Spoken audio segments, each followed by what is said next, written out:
John Burge back with another performance of a prelude from my 24 Preludes for solo piano.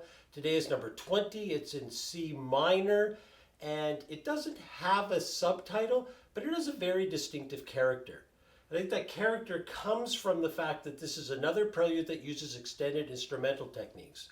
As I mentioned before, starting with the second prelude and then every third one, so 2, 5, 8, 11, 14, 17, and now 20, I use the inside of the piano or some aspect of the piano in a non-traditional way. What makes this one really distinctive is that you really require a ring. It helps if it's a fairly large ring. You don't need to play the entire set of preludes with a ring. You can have it in the piano and then just put it on for this prelude. And what you're required to do is tap a rhythm. It's the exact same rhythm a number of times using different areas of the piano. In the score, I've indicated the areas that I use, but really it's up to the performer. And the idea is that we take this rhythm, but we use it to show the different colors that we can create.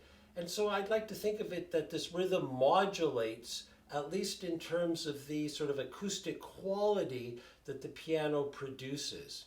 And modulation is always a good thing to have in a composition because it creates variety. The other two things that are happening in this prelude is a very loud chord on the downbeat of some very long bars that gradually get softer.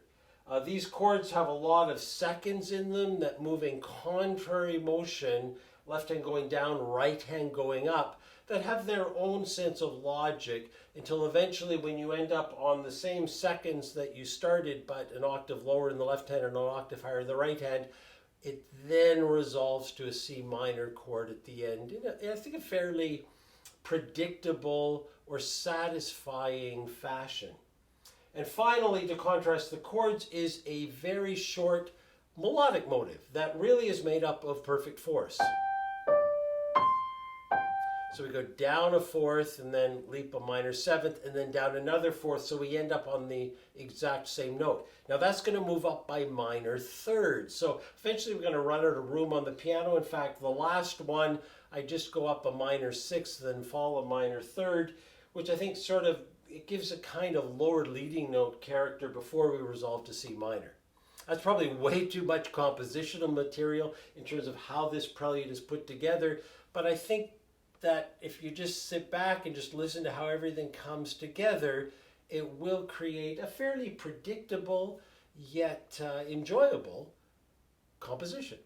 So here we have Prelude number 20 in C minor.